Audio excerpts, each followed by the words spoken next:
Very good morning to the students of class 12। बेटा हम business studies के unit 3 पर हैं, दैट इज़ बिजनेस एनवायरनमेंट। आज हम इस टॉपिक को सम अप कर देंगे with the last topic that is demonetisation. इसमें हमने कवर किया है आज के लेक्चर में features of demonetisation as well as the impacts of demonetisation.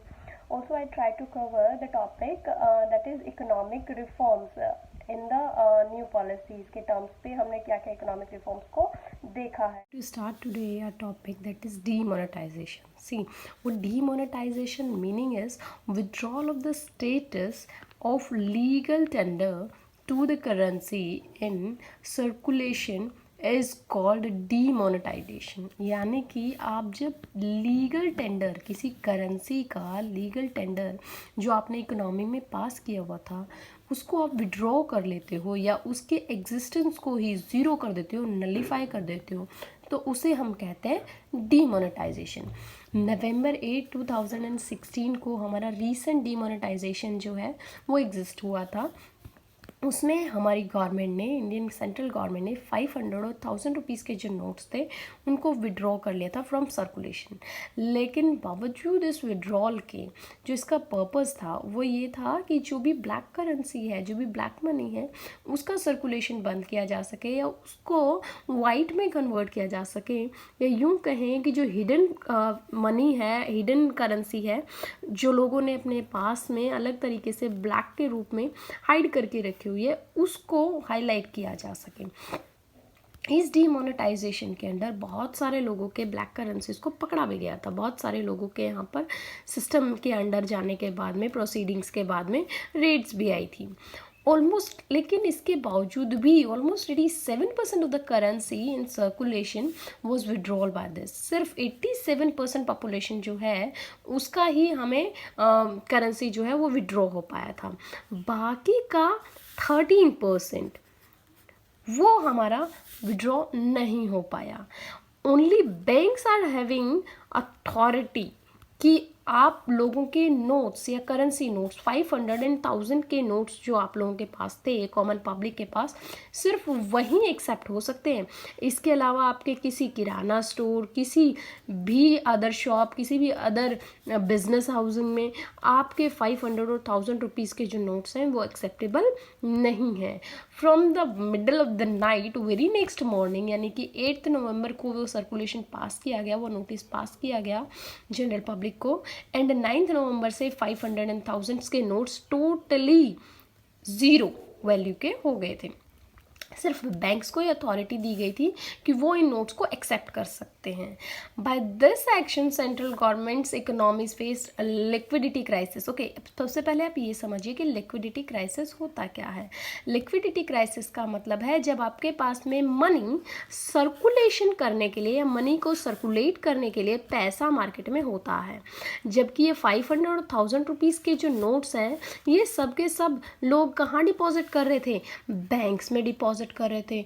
तो जब ये सारा पैसा बैंक में डिपॉजिट हो गया तो लोगों के हाथ में कैश रहा ही नहीं, और जब कैश ही नहीं रहा तो सर्कुलेशन कैसे करेंगे भाई?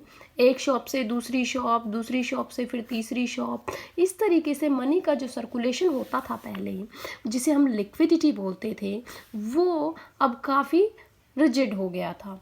Also people although fight for it कि उन लोगों को काफ़ी सारी ट्रबल मिली पॉपुलेशन को, लेकिन इसके बावजूद भी कॉमन मैन थॉट कि ये जो गवर्नमेंट ऑफ इंडिया का स्टेप है डीमोनेटाइजेशन का, वो इसलिए लिया गया ताकि जो रिच इंडस्ट्रीज़ हैं या जो रिच पीपल हैं उनके ब्लैक करेंसी को हाईलाइट किया जा सके या उनके ब्लैक मनी को पब्लिक के सामने लाया जा सके और उन्हें फाइट फेस्ड किया जा सके, उनको आपके सामने सही चेहरा जो है उनका लाया जा सके। इसीलिए कॉमन पब्लिक ने सारा पेन, सारा अपना ईज साइड में रख के और घंटों तक लंबी बैंक लाइंस में लगे रहे।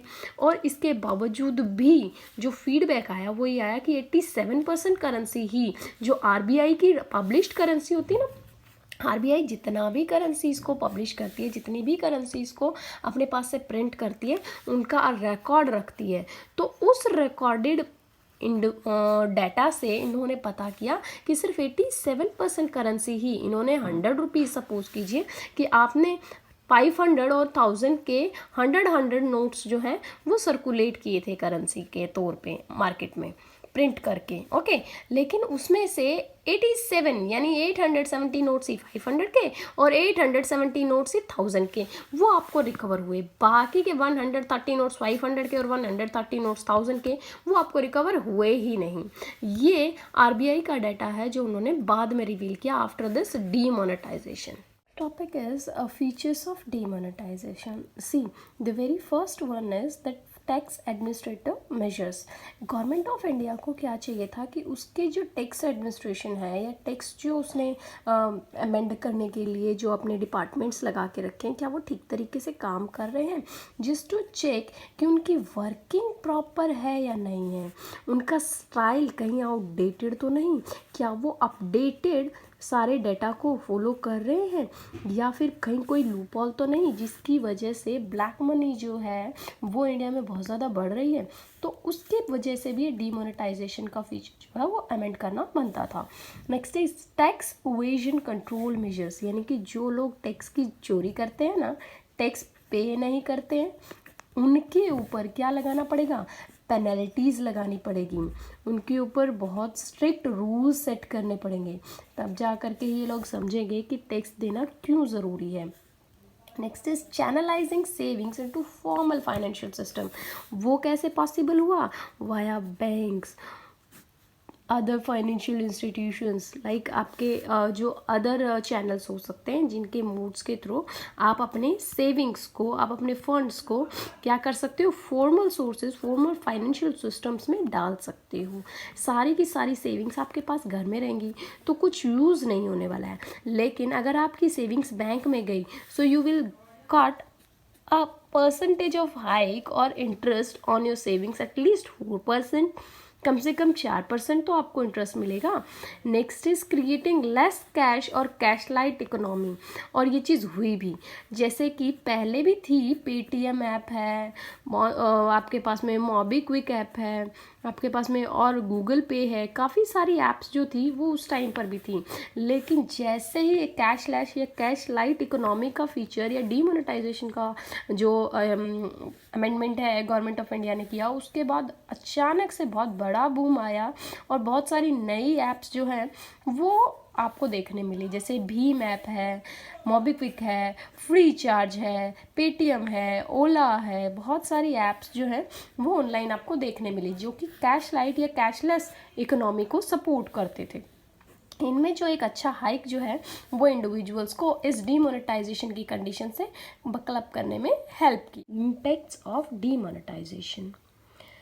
The very one is money and interest. See, demonetisation की वजह से कैश ट्रांजैक्शंस जो हैं वो कम हो गई, डिक्लाइन हो गई. बैंक में जो सेविंग्स है वो राइज हो गई और इसी वजह से फाइनेंशियल सेविंग्स भी जो है नेशन की वो इंक्रीज हो गई.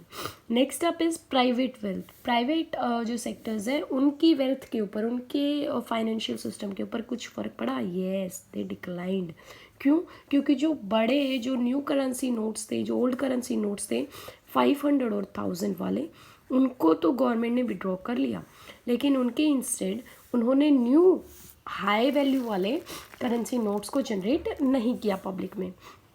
पब्लिक सेक्टर वेल्थ के ऊपर कोई इफेक्ट नहीं आया. पब्लिक सेक्टर की वेल्थ के ऊपर कैसे इफेक्ट आएगा, क्योंकि वो तो खुद गवर्नमेंट ऑन थे ना, तो गवर्नमेंट की वेल्थ के ऊपर कोई इफेक्ट नहीं आया. एज वेल एज जो पुअर क्लास इंडिविजुअल्स थे उनकी वेल्थ के ऊपर भी कोई इफेक्ट नहीं आया, क्योंकि उनके लिए बड़े करेंसी नोट्स जो हैं 500 एंड 1000 के करेंसी नोट्स वो इतने ज़्यादा वैल्यू ही नहीं करते थे. Next is digitalisation. Yes, RuPay, AEPS, apps, wallet cash, इन सब चीज़ों की हेल्प से डिजिटलाइजेशन जो है इंडिया में काफ़ी हद तक बढ़ गया. The next is real estate. Yes, real estate का प्राइस जो है वो काफ़ी गिरा. क्यों? क्योंकि 500 एंड 1000 के नोट्स जो है करेंसी में नहीं है, तो कोई प्रॉपर्टी को खरीदेगा कैसे. सारी की सारी प्रॉपर्टी जो है वो वाइट मनी में तो कन्वर्ट कोई भी करता नहीं है, उसी में तो सारा का सारा ब्लैक मनी होता है. और यही एक रीज़न था कि अब प्रॉपर्टी के रेट्स डिक्लाइन हो गए, क्योंकि ब्लैक करेंसी अब गवर्नमेंट ऑफ इंडिया ने एग्जिस्ट ही नहीं होने दी। Next is tax collection, tax के कलेक्शन में राइज हुआ क्योंकि लोगों की जो हिडन इनकम्स थी ना वो रिवील होनी शुरू हुई, और हिडन इनकम्स के रिवील होते ही उनको उसमें टैक्स देना पड़ रहा था। Last topic for the day is major steps in economic reform. See students, हमने 1991 वाले इकोनॉमिक चेंज या न्यू इकोनॉमिक पॉलिसी को पढ़ा था। ये जो इकोनॉमिक रिफॉर्म्स है ये सिमिलर टू दैट ही है, लेकिन इसमें अलग अलग पॉलिसीज़ या अलग अलग अमेंडमेंट्स जब कभी भी हमें अपने बिजनेसेस को स्मूथली रन के लिए चाहिए तो हम उसमें अमेंडमेंट्स कर लेते हैं। ये कुछ उन्हीं अमेंडमेंट्स के बारे में मैं आपको बताऊँ। The very first is new industrial policy. सी 2013 में न्यू इंडस्ट्रियल पॉलिसी को हमने अमेंड किया था, जिसका मेन पर्पस क्या था कि रोल जो पब्लिक सेक्टर्स या प्राइवेट सेक्टर्स का था, जो कि 1991 में काफ़ी हद तक प्राइवेटाइज कर दिया था, उसके अंदर भी कुछ अमेंडमेंट्स किए गए और लाइसेंसेस प्रोवाइड किए गए प्राइवेट सेक्टर्स को। क्यों किए गए? ताकि FDI को और ज़्यादा इंक्रीज़ कर सकें। न्यू ट्रेड पॉलिसी, लिबरलाइजेशन के आ जाने की वजह से जो हमारा ट्रेड पॉलिसीज़ है वो काफ़ी हद तक चेंज हो गई थी, जिसकी वजह से हमें फॉरेन ट्रेड में काफ़ी फ्री हैंड मिल गया था, हमारा इंपोर्ट्स एंड एक्सपोर्ट्स जो है वो बढ़ गया था। Next up is fiscal reforms. Fiscal reforms का मतलब क्या होता है? देखिए, फिस्कल रिफॉर्म्स का मतलब होता है वो पॉलिसी जो गवर्नमेंट से कनेक्टेड करती है उसके इनकम और एक्सपेंसेस के लिए। जो गवर्नमेंट ने इनकम और एक्सपेंडिचर्स एक साल में किए हैं उसी से रिलेटेड कनेक्ट करती है, ये वो पॉलिसी होती है। फिस्कल डेफिसिट क्या होता है? जब गवर्नमेंट के जो एक्सपेंसेस हैं वो ज़्यादा हो इंस्टेड ऑफ देयर इनकम्स, उसे कहते हैं फिस्कल डेफिसिट। यही एक कंडीशन थी जब हमें 1991 वाली कंडीशंस को या 1991 में न्यू इकोनॉमिक पॉलिसी को लाने की ज़रूरत पड़ी थी। यही एक रीज़न था फिस्कल डेफिसिट का, क्योंकि हमारे पास में फाइनेंशियल डेफिसिट्स आ गए थे, हमारे पास लोन्स हमारी इंडियन गवर्नमेंट के ऊपर काफ़ी ज़्यादा हो गए थे। ग्रॉस डोमेस्टिक प्रोडक्ट्स, ये क्या होता है? ये हमारे इनकम का सोर्स होता है, यानी कि sum total of the financial value जो भी हमने इस साल में प्रोडक्ट्स एंड सर्विसेज हमने प्रोड्यूस किए हैं एक साल के अंदर अंदर, उनका सम टोटल और उनकी फाइनेंशियल वैल्यू जो होती है उसे हम ग्रॉस डोमेस्टिक प्रोडक्ट बोलते हैं। Next up is monetary reforms. इसे हम क्या बोलेंगे? Control policy that helps in controlling supply of money by central banks. ये वो पॉलिसी होती है जिसके अंडर की सेंट्रल बैंक्स जो हैं मनी की सप्लाई को या मनी के सर्कुलेशन को मार्केट के अंदर कंट्रोल करते हैं कि कितना पैसा मार्केट में हमें सर्कुलेट करना है और कितने पैसे को हमें मार्केट से वापस लेना है। वही एक रीज़न था demonetisation. Capital market reforms, market where securities are bought and sold, यानी कि सिक्योरिटीज़ का मतलब क्या है? सिक्योरिटी का मतलब आपके शेयर्स हैं, आपके बॉन्ड्स हैं, आपके डिबेंचर्स हैं, ये सब जो है ये सब मिल करके आपका एक वर्ड बनाते हैं, दैट इज सिक्योरिटी मार्केट। और उसी को हमने कैपिटल मार्केट का नाम भी दे दिया है। This is a place, this is a online portal जहाँ पर आपके सिक्योरिटीज़ बाय और सेल किए जाते हैं। इसको कंट्रोल करने के लिए भी गवर्नमेंट ऑफ इंडिया ने काफ़ी सारे स्टेप्स लिए। SEBI, security and exchange board of India, ये एक ऑर्गेनाइजेशन, ये एक सिस्टम ने बिल्ड किया हुआ एक प्रोग्राम, एक चैनल है जिसके थ्रू जितने भी सिक्योरिटीज़ की बाइंग एंड सेलिंग होगी उसके ऊपर लीगल चेक देखा जाएगा कि क्या वो सब लॉफुल हो रही हैं, कहीं उसमें किसी को लॉस तो नहीं मिल रहा है, या जो इन्वेस्टर्स हैं, जो शेयर होल्डर्स हैं, उनके साथ किसी तरीके की चीटिंग तो कंपनी नहीं कर रही है।